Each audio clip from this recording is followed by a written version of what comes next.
Bienvenidos una vez más a otro video de programación. En esta ocasión vamos a ver Unit Testing. El Unit Testing de hecho es una de las herramientas más importantes que tenemos como programadores. ¿Por qué? Porque corregir errores en código o durante el desarrollo suele costar caro. Y con costar caro me refiero en base al tiempo. Entre más rápido veamos dónde hay un error o un posible error y lo descubramos y lo arreglemos, menos caro va a terminar siendo o menos caro va a salir el arreglarlo. Unit Testing es una muy buena forma de encontrar errores ya que hayamos terminado el desarrollo. Mas sin embargo existe una ideología que se llama TDD o Test Driven Development, que se trata de crear primero los test cases de lo que vas a hacer en base al requerimiento o funcionalidad y en base a eso crear el código necesario para hacer que pase esa prueba y por ende entonces uno termina a veces refactorizando o añadiendo diferente código. No es como lo vamos a ver en esta ocasión. En otro video posterior en C# avanzado, ahí es donde vamos a entrar más de lleno hacia lo que es TDD, en aplicaciones ya reales, en aplicaciones que ya están corriendo y cómo es que podemos añadir nuevas características a partir de requerimientos o funcionalidades.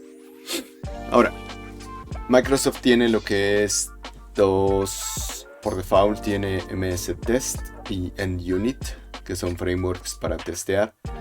Sin embargo, de hecho, ese no va a ser el que vamos a usar hoy. Vamos a usar uno open source, que es XUnit, uno muy bonito. Y es uno de los más usados también, ¿vale?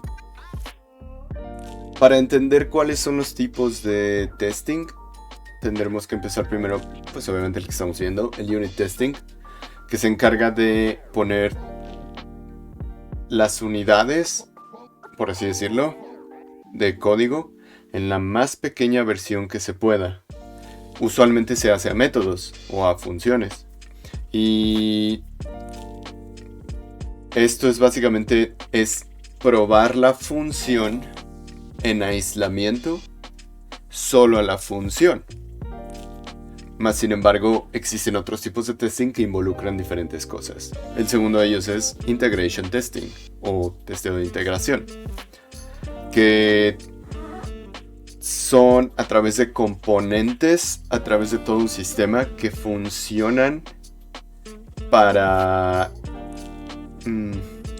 es básicamente cada componente funciona por default y para eso aplicamos Unit Testing. Mas sin embargo, cuando ponemos el componente nada más y después ese componente envía información hacia otro componente, se testea esa integración de esos dos componentes, o en este caso, de hecho muy comúnmente se usa para ver cuál es el correcto flow o el correcto camino de que sí se haya hecho como se supone que se debería de hacer.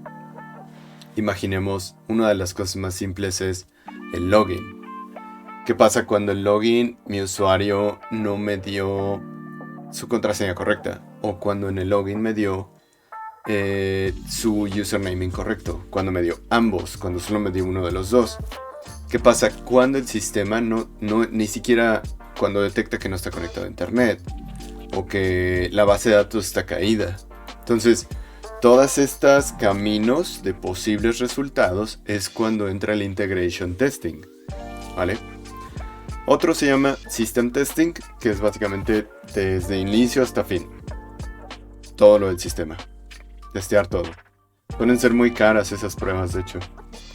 El Performance Testing, que se hace pues para ver la capacidad de respuesta de tu propio sistema. Si estuviéramos hablando de una página web y quisiéramos hacerle un Performance Testing, el detalle aquí es de que tendríamos que poner un threshold o algún objetivo de tiempo. Quiero que tu página web, la de login y la que sigue, carguen en 20 milisegundos. Y ahí es donde entra el performance testing, ¿vale?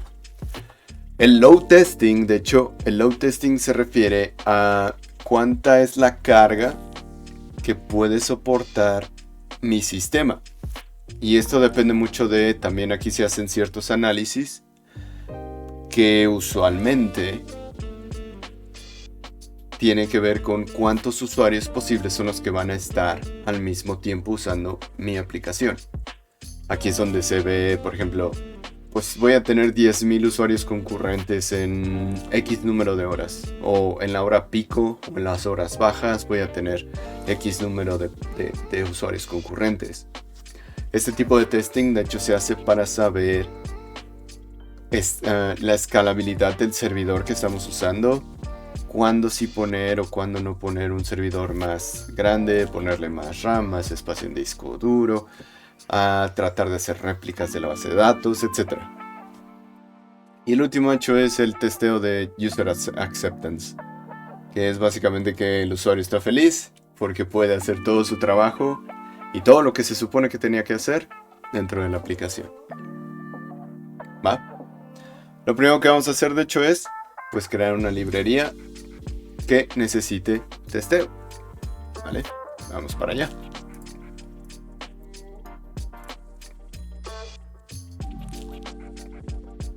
Tendremos que crear lo que es una librería con una función que necesita testing. Para poder crear una librería, de hecho, lo que vamos a crear es... Perdón. Vamos a crear... Otra vez estoy fuera de mi carpeta, ¿verdad? Sí. Ok. Aquí vamos a crear una que se llama... testing. De hecho... RM. Listo. Aquí vamos a crear una .NET New no es cierto, Landscape. -m, n, que se va a llamar testing.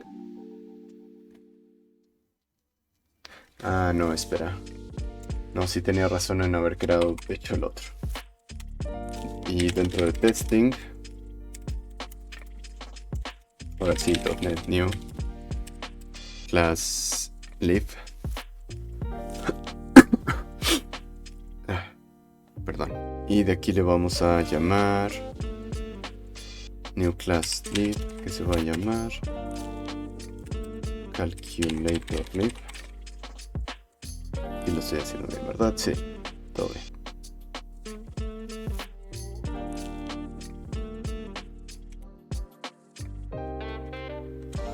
Sería, voy a abrir esta carpeta. Ya tengo mi calculator live sin ningún problema.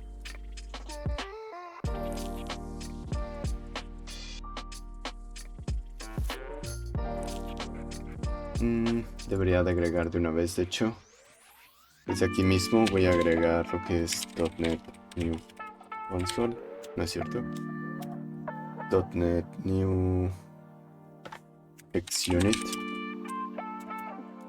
Test Calculator Live.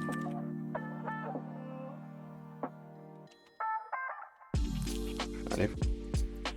O podríamos llamarle Calculator Live Unit Tests también.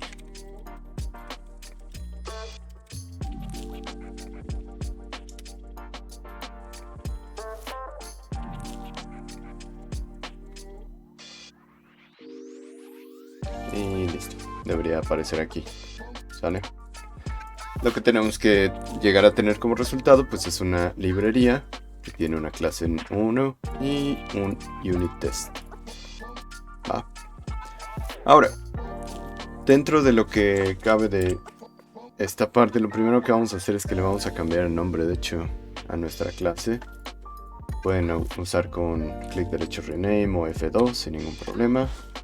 Y le vamos a llamar calculator. Lo vamos a llamar calculator dentro de esta parte.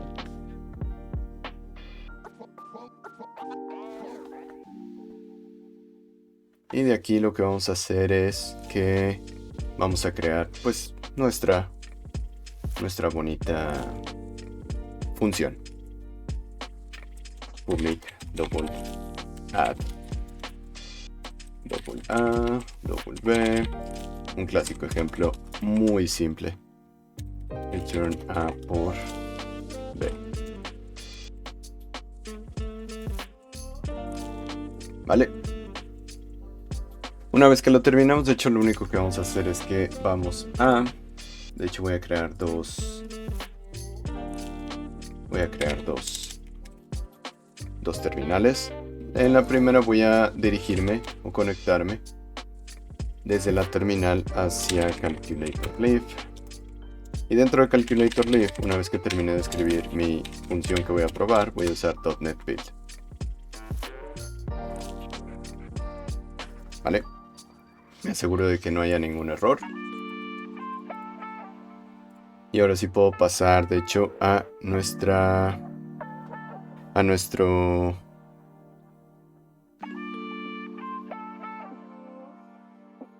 unit test. Ahora, lo primero que vamos a hacer aquí es que vamos a tener que agregar la referencia. ¿Sale?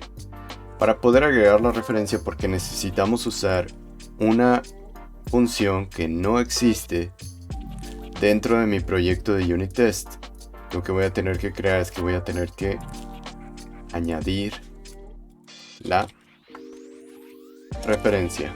Voy a crear un item group dentro del csprog. Y una vez que ya tenga mi item group, voy a tener que ponerle project reference.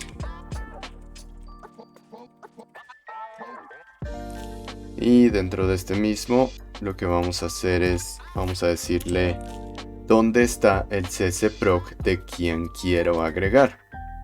Si lo vemos de esta manera, en esta parte, voy a hacer un poquito más grande esto. Ambas carpetas están al mismo nivel de la carpeta de testing.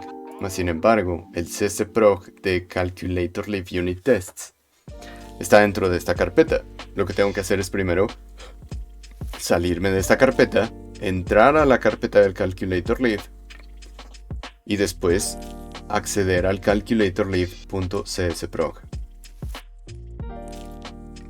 Para poder hacer esto, para poder salirme de la carpeta es con 2 puntos. Luego viene la diagonal invertida, de hecho la otra diagonal.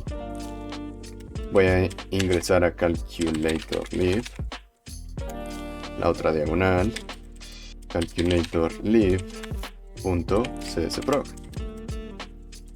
De esta manera me estoy asegurando de que existe el project reference a un proyecto que no es necesariamente el de unit test. ¿Sale? ¿Cómo me voy a asegurar de que sí lo agregué bien? Bueno, para eso creé la otra terminal. En la otra terminal voy a agregar aquí... Me voy a meter a la de unit test. Voy a hacer .NET Build. Y de hecho, si se dan cuenta aquí, me dice uno de 2 proyectos are up to date. ¿Sale? Me tiene que decir que está agregando que está compilando cada vez que está compilando el de testing, como el de testing es quien tiene la referencia de mi otro proyecto de la calculadora, o donde está mi función, es quien tiene que saber que existe la dependencia o la referencia a dicho proyecto. Igual, simplemente me aseguro de que esto salga en verdecito, sin ningún problema. Y podemos continuar con lo siguiente. Voy a dejar este abierto, de hecho. Y ahora sí, lo primero que vamos a hacer es cambiarle el nombre a este unit test. Con F2 o con clic derecho y rename, recordemos. Lo que podemos hacer es calculator unit tests.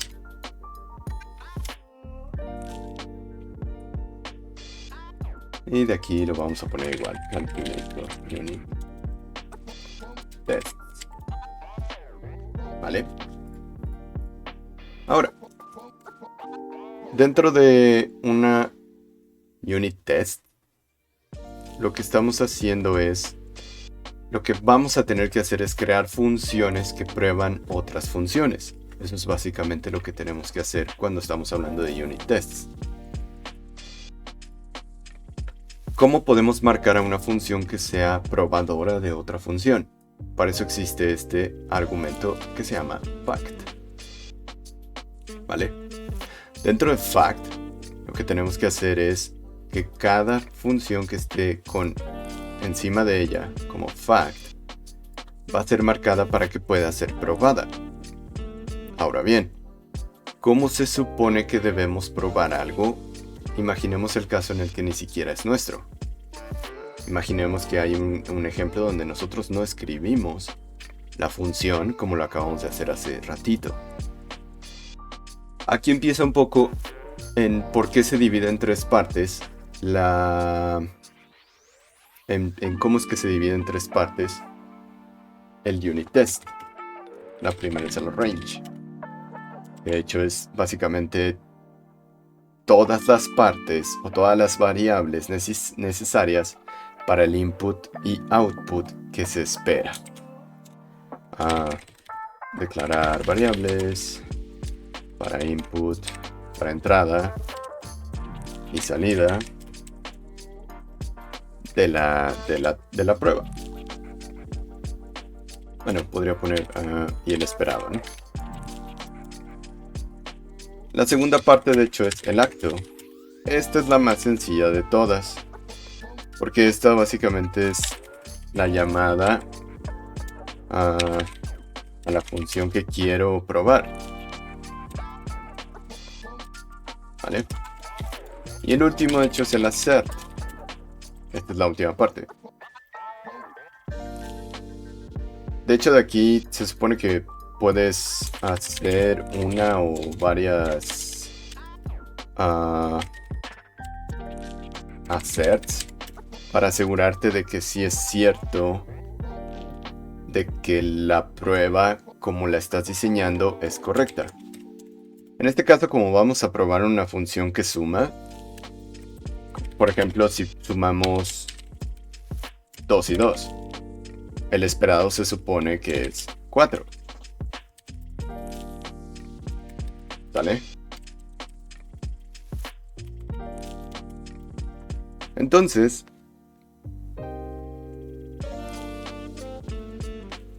lo primero que vamos a hacer es también cambiarle el nombre a nuestra función. El cómo voy a llamar a esta función no es la mejor forma, pero es una buena forma cuando empezamos a entender o tratar de entender cómo es que se hace una unit test, una prueba unitaria. ¿Sale? La verdadera estandarizada o la mejor forma de llamar a esto está dividida en tres partes. Es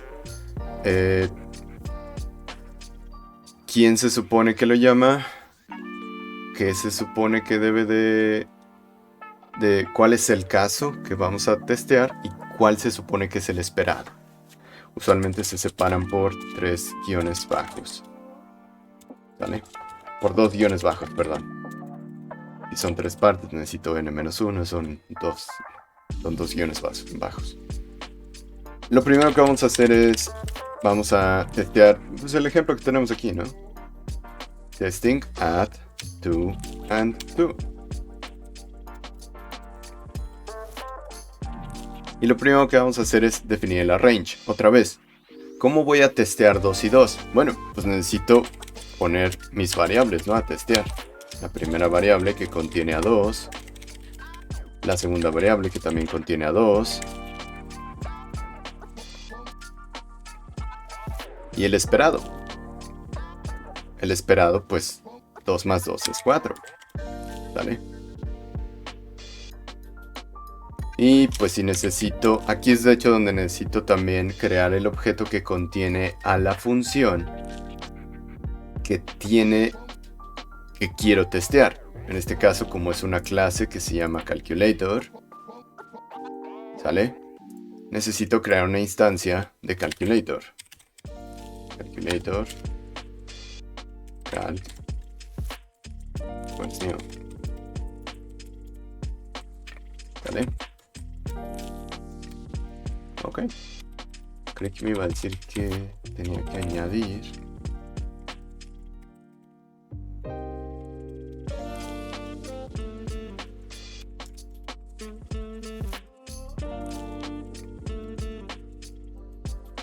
Listo. Por si las moscas, porque de hecho no me marcó ningún error. Vamos a ver. No hay ningún error. Ok. Ahora, ¿qué nos falta? Nos falta de hecho el acto. Como dije, esto es nada más que mandar a llamar a la función con los valores que ya previamente pusimos, ¿no? Aquí le vamos a llamar double actual. Va a ser igual a calc.add a, b. ¿Por qué? Porque quiero testear 2 más 2. Y por último... caray. Ok. Y por último, de hecho, lo que vamos a hacer es assert. Punto igual. Esto lo único que va a hacer es que va a verificar que las dos instancias que le estoy poniendo, o las dos cosas que le estoy poniendo, sean equivalentes en una a la otra. En este caso, como estoy esperando que el resultado sea 4, le estoy pasando tal cual el acto o la llamada de la actual función y el esperado, ¿sale? Entonces de esta manera le vamos a mandar actual y le vamos a mandar expected. En dado caso de que esto no fuera cierto, pues obviamente esto arroja su propia excepción. Cuando lo probamos, que de hecho como lo probamos, hay dos formas. Podemos hacer run test aquí. Y pues, sin problema, aquí me dice que todavía no lo terminé de correr.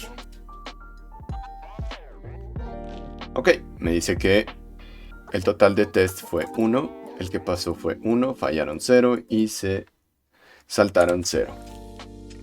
Vale.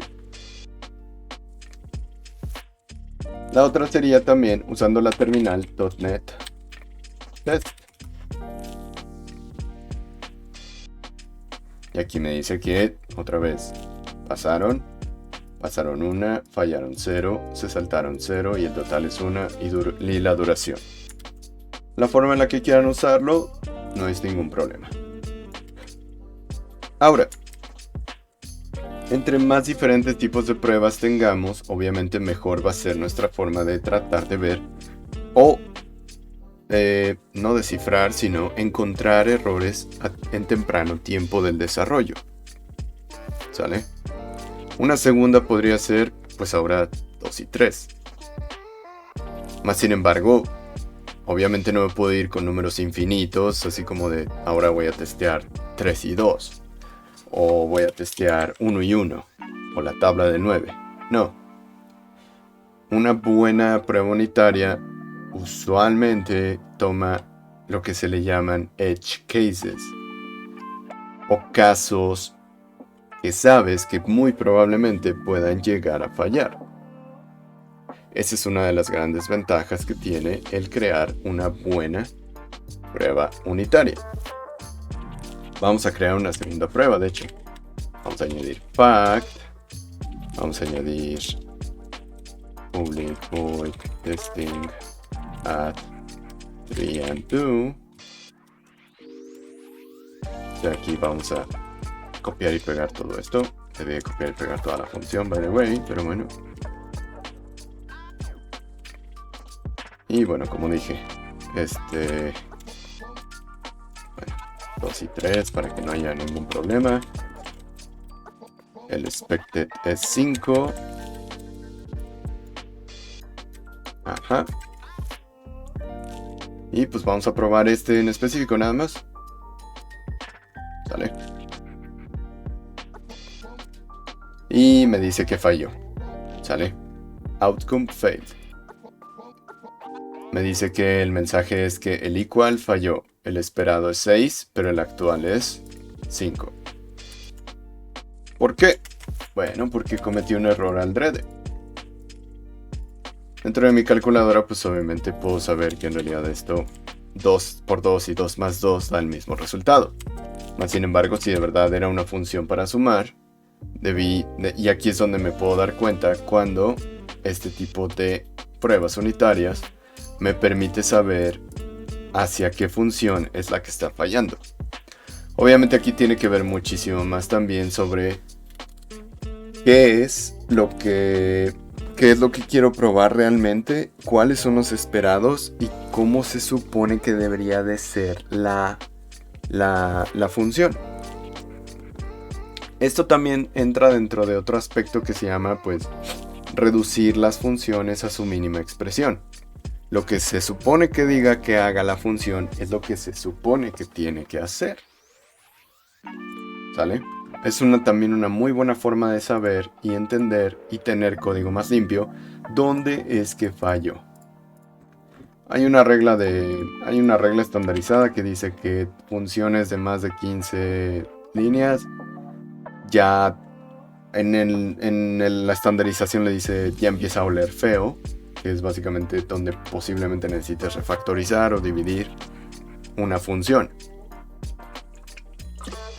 Solo que es un poco perspectivo, de hecho, porque no significa que tengo una función de 16 líneas. No, ya, refactorízala y quítale una línea y ponla en otra función. No. O sea, se supone que el estándar es para que te diga dónde posiblemente puede haber áreas de oportunidad para poder refactorizar o crear una mejor forma. ¿Sale? Ahora bien, ¿cómo pudimos darnos cuenta? Esta parte fue para crear lo que es un test case para una sola función. Es una forma muy sencilla de poder empezar a entender cómo es que las suites o los grandes archivos de unit test funcionan. Lo siguiente que quisiera ver, ya que estoy tal cual poniendo el uso de funciones y todo esto. El uso de funciones lo que me va a poder permitir es que también desde las mismas funciones, así como se está viendo desde assert, porque assert avienta su propia excepción, desde mis propias funciones también puedo usar o aventar lo que son excepciones. Entonces, me parece una buena oportunidad de una vez para poder explorar como este tema. Es un poquito más simple, pero en realidad siempre es bueno saber que a partir de tus propias funciones, no solo de las funciones que se supone que tienen try o catch o try parse, podemos aventar excepciones. ¿Sale? Esto nos puede ayudar a también, porque de hecho hay pruebas unitarias en las que se supone que tienes que hacerlas fallar. Y no me refiero a que hagas fallar a la función que estás testeando, sino más bien que la función, cierto caso, reciba un fallo y que sepas que ese fallo era el que esperabas. Porque otra vez, el que esperamos en el primer caso era 4. ¿Qué pasa cuando queremos esperar un error o una excepción? También se puede hacer. ¿Sale? Entonces, vamos para esta segunda parte.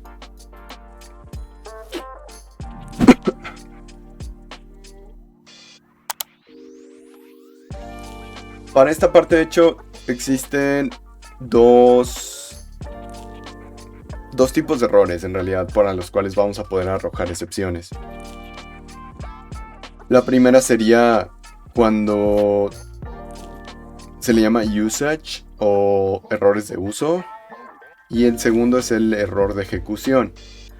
Los errores de uso es cuando un programador pues no le manda los... Ustedes lo han visto. ¿Qué pasa si aquí le paso en vez de un número, le paso una letra? Ups. Una letra que no sea mi... Si vemos el error, me dice que, bueno, a ver, sería char y igual a. ¿Vale? Que no. String.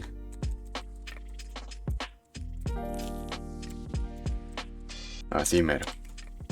Ahora sí, el error me dice que no puede convertirse de string a double. Y si es cierto, esta función se supone que espera un doble. ¿Vale? Este básicamente es uno de los ejemplos más claros de usage error o errores de uso. Cuando pasamos parámetros inválidos o que se supone que no tienen conversión. Sí, entonces todos estos tipos de errores pues se le llaman errores de uso. Los errores de ejecución, de hecho, es cuando ya está corriendo, como su mismo nombre lo dice, cuando está corriendo el programa. Y ahí se subdivide en otros dos tipos. El primero se llama errores de sistema y el segundo se llama errores de programa. Por ejemplo, ¿qué pasa cuando intentamos acceder a internet, pero no tenemos internet? ¿Sale? Tenemos que poder manejar o evitar. Si nuestra aplicación necesitaba conexión a internet, necesitamos poder manejar ese error. Y estos son errores que en realidad pues es cuando ya está corriendo el sistema. A esos de hecho se le llaman errores de programa. Los errores del sistema a veces también es cuando se te acaba la memoria, pero esos son muy difíciles de hecho de manejar. O cuando tratas de abrir un archivo que no existe. Ese es uno de los más comunes de hecho. Entonces, en vez de que crashee la aplicación por algún error que avienta una excepción, hay que asegurarse de que podamos manejar los errores en runtime. Muchos de los tipos de errores, de hecho, caen dentro del error programático o error de programa. Los errores de sistema son muy difíciles no de cachar, sino más bien de solucionar. Por ejemplo, voy a usar, de hecho, esta clase que ya tengo aquí. Voy a crear lo que es una... ¿Qué ejemplo usaré, de hecho, aquí? El clásico withdraw. Yo creo que sí. Static void withdraw.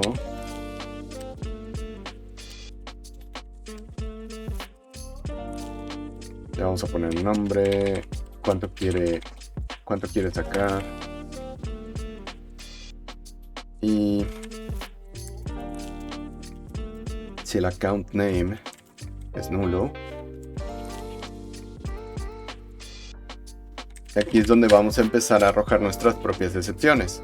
Throw new argument null exception.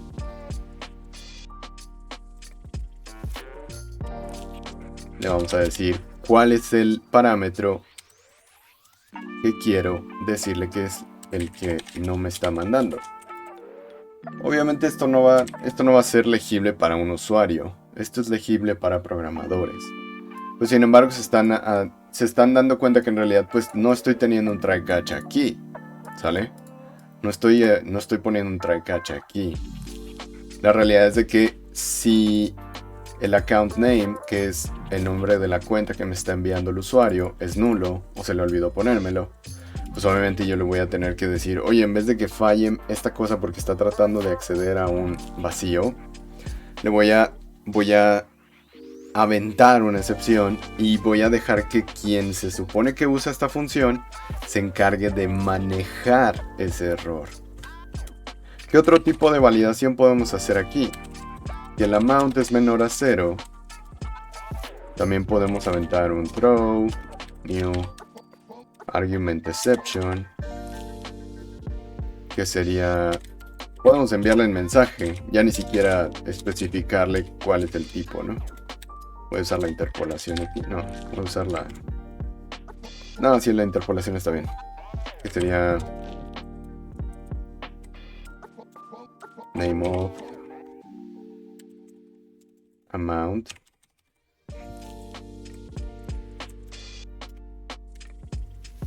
cannot be less than 0. No puede ser menor a 0, ¿vale? Lo que quiera sacar de su cuenta de banco o de donde se supone que esté haciendo el withdraw no debe de ser menor a 0, ¿vale? Si se dan cuenta aquí, en la mayoría de las ocasiones parece ser como una validación. Usualmente lo podemos poner en la consola también, con el console.writeLine y que se regrese a cierto punto, etc.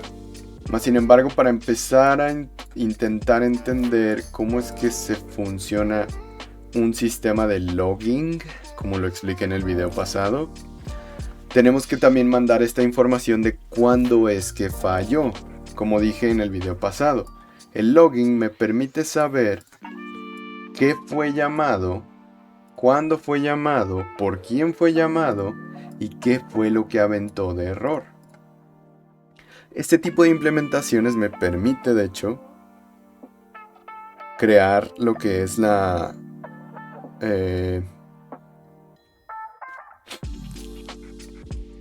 me permite crear como ciertas formas de avisar a un sistema de logging que algo está fallando o que entre a una validación que sé que es muy probable que sea un error. Otra forma de poner esto en vez de leave, de hecho,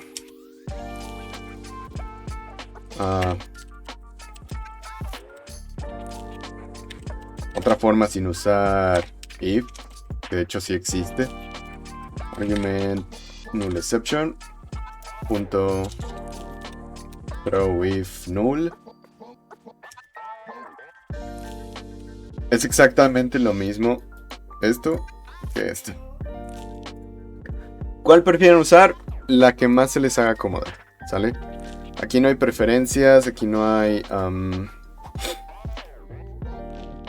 hay como ninguna de las dos te evita absolutamente nada, ¿sale? Es meramente más que nada informativo de saber por qué es que no, cómo es que lo puedo mandar a llamar de otra manera diferente, más bien.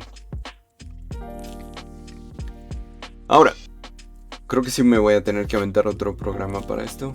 Igual este de aquí lo puedo dejar así sin ningún problema. Más sin embargo, creo que necesito crear otro proyecto para que se entienda cómo es que se está llamando la pila de llamadas a la hora que también estamos accediendo a diferentes tipos de funciones. Creo que también es bastante importante. Ok, vamos a crear. De hecho, de esta ya no me va a servir mucho. Ay, no. Bueno, aquí te tengo. Vamos a crear. Creo que este sí puede ser así nada más. Vamos a darle .NET New Class Lib. Le vamos a llamar Call Stack Exception Handling.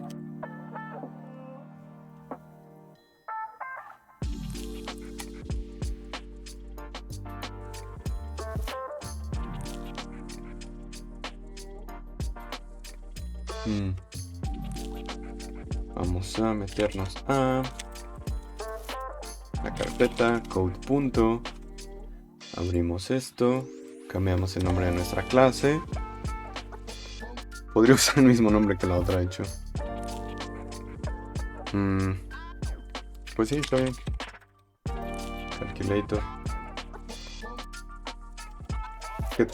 Bueno, en realidad no importa qué nombre le hubiera puesto, de hecho, aquí.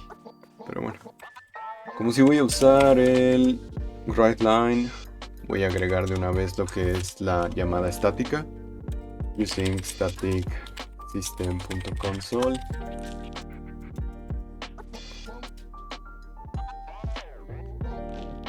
Voy a tener que crear varias funciones para ver cómo funciona el stack.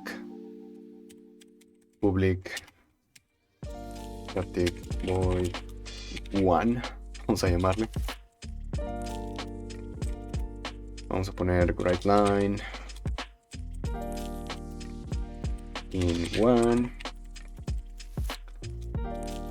y vamos a llamar a 2. Ya sé que no existe, créamela por favor, pero no quiero que sea privado, quiero que sea público.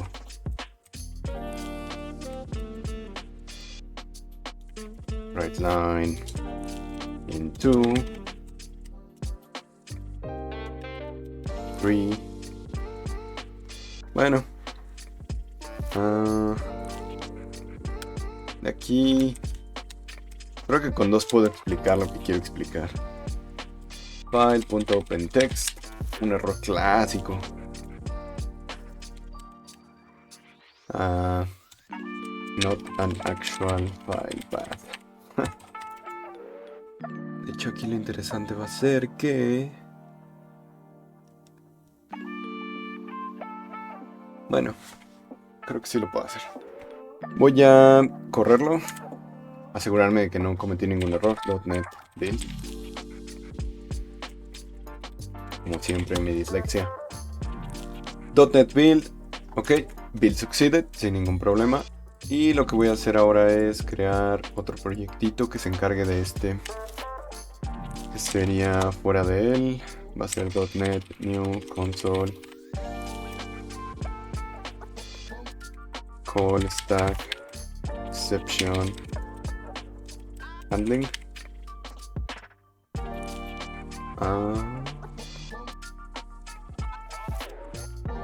Call Stack App, vamos a llamarle.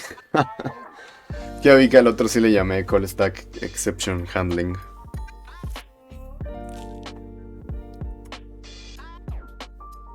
De call Stack. Los debí de agregar a una misma carpeta, pero bueno. Dentro de esto, igual, lo mismo. Voy a hacer exactamente lo mismo, ¿sale? Le vamos a poner item group. Vamos a agregar nuestro project reference. Ups.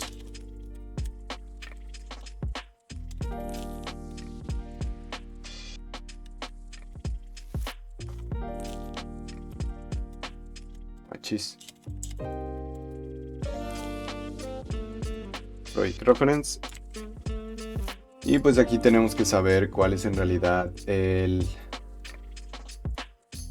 cómo podemos llegar, ¿no? Que sería salirme una. Voy a entrar a diagonal call stack exception handling. Dentro de ese voy a crear este mismo y voy a jalar el CSProg. Listo. Voy a buildearlo. .NET build. Listo. ¿Vale? Ahora, dentro de este ya no va a servir para nada, de hecho. Vamos a tener que agregar using call stack exception handling. Ajá. Vamos a tener que usar using static otra vez system.console.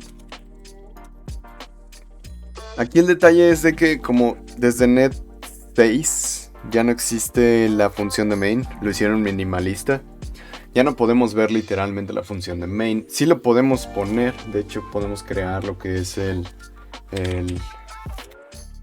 template. Aquí le tendría que poner call stack app, si no mal no recuerdo. Y en realidad lo que tenemos aquí es que todo el código que se ejecutaba dentro del main pues iba dentro de esta función. Más sin embargo, desde la versión de Net 6, ya estamos en la Net 7 de hecho, lo volvieron minimalista. No significa que no esté ahí. En realidad pues todo este espacio negro que existe aquí es básicamente nuestro main. En especial cuando estamos hablando de una aplicación que es tipo consola. ¿Sale? Espero se entienda un poquito eso. Y lo que vamos a hacer es básicamente writeLine in main. Ups. Después vamos a llamar a one.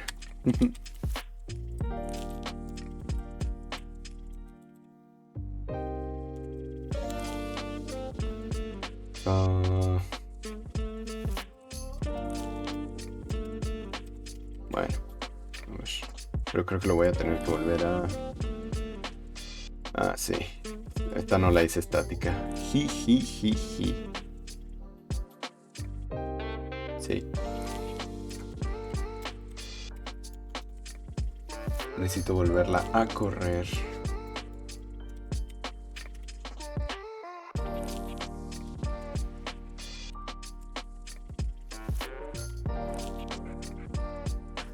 Achis.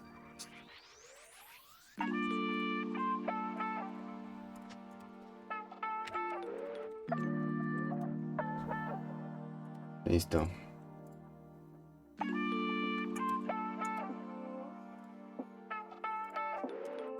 Calculator.one. ¿Sale? Listo. Ok. Ahí voy a llamar a esta parte. Y antes de eso vamos a crear también aquí lo que es... Me quedé en la 2 allá, ¿verdad? Entonces vamos a llamar a 3.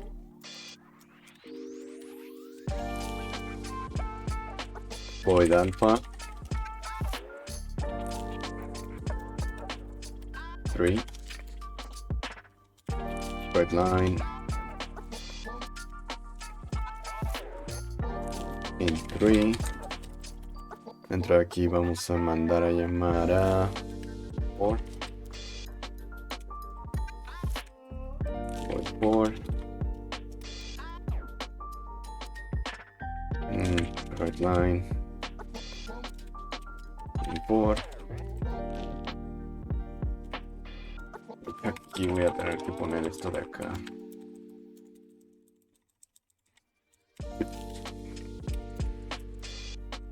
Listo. Ok. Entonces, de aquí lo que voy a tratar de hacer es de que, como siempre, como va a ser este proyecto el que primero voy a mandar a llamar, pues obviamente la primera que se manda a llamar es directamente desde el main. Una vez que mando al main, ya mando a llamar al 3, que está aquí. Esta manda a llamar a la 4, que está aquí. Y esta manda a llamar a la función que tengo en mi otro proyecto, que es la 1. Y por ende la 1 termina mandar a llamar al 2. ¿Sale? Tal vez el orden de los números que usé para las funciones no sea como el mejor. Pero bueno, vamos a correrlo con .NET Build. Perdón, .NET Run. Va a salir una excepción, de hecho. Obviamente. Entonces, lo primero que tenemos que dar aquí a entender es de que se siguió el orden que se supone que estábamos explicando. Una vez que entramos al main, se manda a llamar a 3. 3 manda a llamar a 4. 4 manda a llamar a 1. 1 se corre dentro de este proyecto. 1 manda a llamar a 2. Y 2 manda a llamar a... obviamente abrir un archivo que claramente sabía que no iba a funcionar porque esa cosa no existe. Y es exactamente la excepción que me manda. File not found exception. Y lo que quiero que se entienda en este ejemplo es que existe este tipo de... ¿cómo se llama?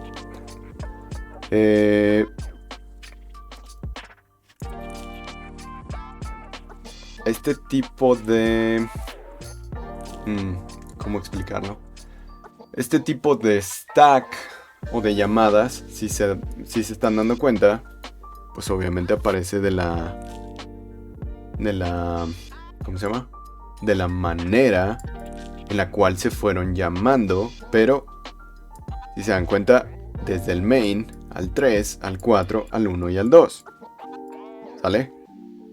El detalle con esto es que este tipo de problemas surge en equipos grandes y cuando estás programando también. ¿Vale? Entonces, aquí el detalle es de que para poder, por ejemplo, aquí dirían muchos, pues le pongo un try catch directamente en 1. Sí, pero 1 es el que manda a llamar a 2, ¿sabes? No estoy tal cual poniendo... bueno, sí podría ser una buena opción. Más sin embargo, no... a veces es interesante saber dónde, cómo, cuándo o en qué situación poner el try catch. Ahora, usualmente cuando esto pasa, usualmente la manera fácil es pues poner un try catch a este de acá, ¿no? Si este es el que en realidad aquí es donde detecté el error, que igual podríamos de hecho incluso hasta debuguearlo, ¿sale? Me meto a la función de 3, luego me meto a la función de 4, Luego me meto a la función de one. ¿Sale? Aquí está. Luego me meto a la función de to. Ah, ya debugueando me di cuenta cuál fue la excepción que me dio. Perfecto. Ahora sé dónde en realidad puedo poner un try catch. ¿Sale? Usualmente la gente dice, pues pónselo desde que el primero que lo llama. Aquí, try catch. Y pon true ahí adentro, ¿no? En realidad, pues no es una mala idea. Más sin embargo, si lo ves así, estoy metiendo try catch toda la llamada de toda la pila de llamadas de las funciones que acabo de crear. Una buena práctica, como siempre, es la pregunta es básicamente ¿dónde poner el try catch? Es una de las más difíciles a veces de contestar. Más sin embargo, como dije, a través del debugger podemos ver en realidad dónde está el punto de fallo. Y es exactamente en el punto de fallo donde puedo o tengo que poner el try catch. ¿Por qué? En realidad, usar try catch nomás a lo menso, en donde se supone que sabes o más o menos sabes que está el error, es una mala práctica. ¿Por qué? Porque al final del día no estoy encontrando el error correcto. ¿Qué pasa cuando, imagínense que aquí hubiera mandado otra excepción de nulo dentro de 3? Ni siquiera hubiera llegado a llamar a 2 a esa excepción. Si le hubiera puesto un try catch a 3 nada más, recuerden cómo funcionan las excepciones. Solo se puede cachar una a la vez. Una catch dentro de un try. ¿Sale? Y ese es el detalle. Tengo que venir a encontrar cuál fue en realidad el error, cuál fue la excepción que en realidad sé que es la que está causando el error, y aquí poner el catch para dicha excepción. Obviamente, tomando en cuenta el video pasado, en ocasiones necesitamos cachar la excepción, loguearla y después relanzarla a nuestro usuario después de haberla logueado a nuestro archivo, ¿saben? Entonces, aquí el detalle sería dónde es que podemos cachar, recachar lo que es nuestra excepción. ¿Sale?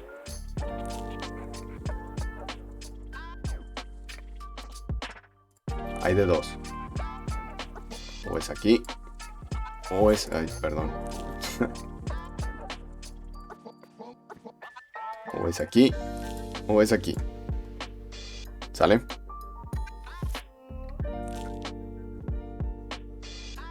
Ahora,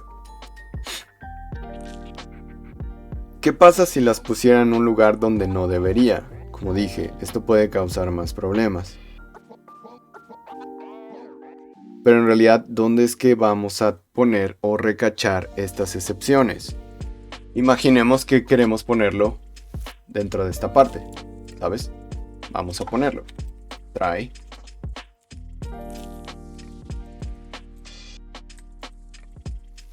Vamos a mandar a llamar a do.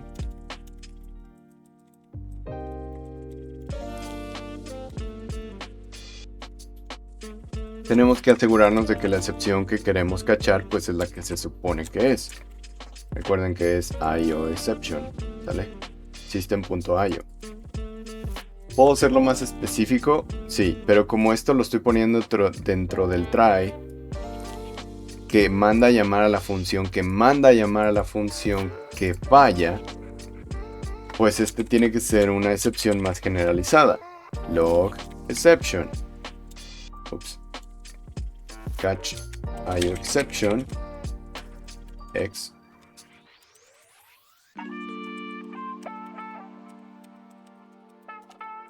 Ahorita voy a crear eso.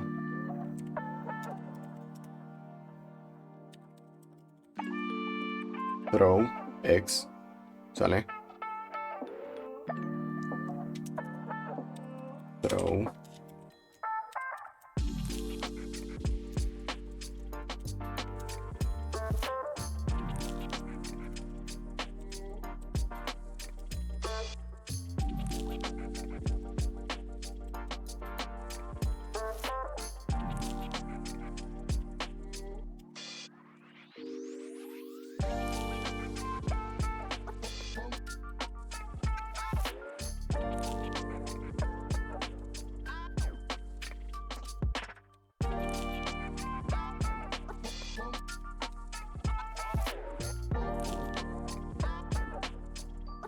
¿vale? De esta manera lo que me estoy asegurando es básicamente de que, bueno, esto solo era un ejemplo de hecho. Log exception era para cuando quisiéramos mandar a escribir a nuestro archivo, ¿sale? Suponiendo que tuviéramos una función que escribe que ya hicimos en el video pasado. ¿Sale? Ahora, el detalle viene en lo siguiente, ¿no? Ya que pusimos lo que es nuestra excepción, la arrojamos, volvemos a arrojar y arrojamos de hecho lo que es la excepción que sí se supone que va a cachar quien lo manda a llamar. Tengo que correr esto de hecho, para asegurarme de que no hice nada mal. Ok. Y ahora, ¿dónde vamos a poner el try catch dentro de este chaval? ¿A quién se lo vamos a poner? ¿Sale? ¿Quién es el que lo llamó? Bueno, aquí es donde se manda a llamar.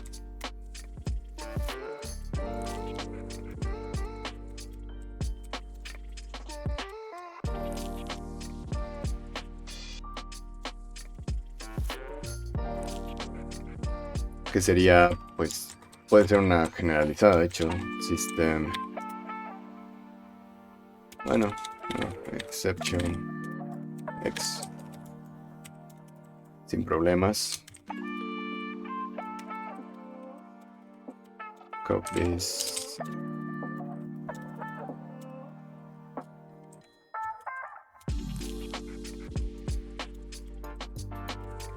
Se me olvidó poner el.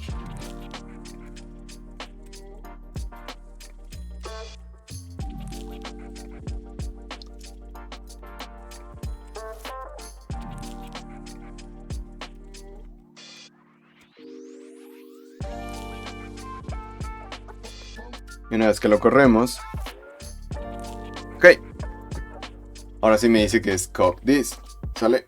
Ya no puedo encontrar el archivo que se supone que debería de haber encontrado, que se llama not an actual file path. Más sin embargo, ahora el detalle es de que si se fijan, ¿cómo fue el stack? Empezamos del main, empezamos en 4, empezamos en 3. Ah, interesante. Se está mandando a llamar, de hecho, desde 3. Si se dan cuenta, desde aquí abajo en el stack. Dense cuenta cómo es que el 3 termina por no llamar a... Ay, perdón. A 1. ¿Sale? Entonces, en realidad, en esta parte lo que estamos tratando de hacer es el entender dónde y cuándo es la mejor forma. No significa que esto sea siempre una ley, ¿sale? Como dije, lo pudimos haber puesto aquí también, ¿sale? En el, aquí un try, en el IO exception, find not found, sin ningún problema lo pudimos haber puesto, ¿vale? El detalle viene en que a veces es importante saber quién se va a encargar cuando se está tratando de funciones de agregar o agendar o aventar en su debido caso la excepción. Como vimos en el video pasado, el log exception es quien va a ir a escribir a nuestro archivo. Mas sin embargo, una vez que se pone esta excepción, esta es la que se va a aventar al archivo. Tengo que a veces volverla a rearrojar o reaventar la excepción para poder después, ahora sí, aventar mi excepción a quien se supone que había llamado a la función del error. ¿Sale? Como dije, esta es una de las partes donde se empieza a poner tal vez un poquito más difícil entenderlo. Tal vez no use el mejor ejemplo. Más sin embargo, pues es importante que sepan cómo es que las excepciones a través de funciones y funciones que están stackeadas en específico, donde pongo mi excepción. como dije, ponerla a un inicio en la primera función que mandaba a llamar a todas es la peor idea que pueden tener. ¿Sale? Fíjense cómo fue la secuencia de cómo llegamos a eso. Primero lo que hicimos fue hacer el debugging, ver en realidad cuál era la excepción que nos estaba fallando, en dónde exactamente estaba fallando. Una vez que descubrimos dónde estaba fallando, ahora sí pudimos ver que en realidad se podía poner directamente en la función donde se manda a llamar el archivo, o la función que mandaba a llamar a esa función que mandaba a llamar el archivo. Y ojo aquí, la segunda parte que quería que entendieran es cuando estamos cuando estamos logueando los errores a un archivo. Una vez que se avienta el archivo, ya nos la puede cachar de nuevo quien se supone que había hecho el try en el código. Es por eso que relanzar la excepción es importante. Y esa era una de las partes más importantes que quería que entendieran en este pequeño segmento. Pero bueno. Espero les haya gustado, les haya ayudado. Nos vemos en el siguiente video. Cuídense mucho. Bye.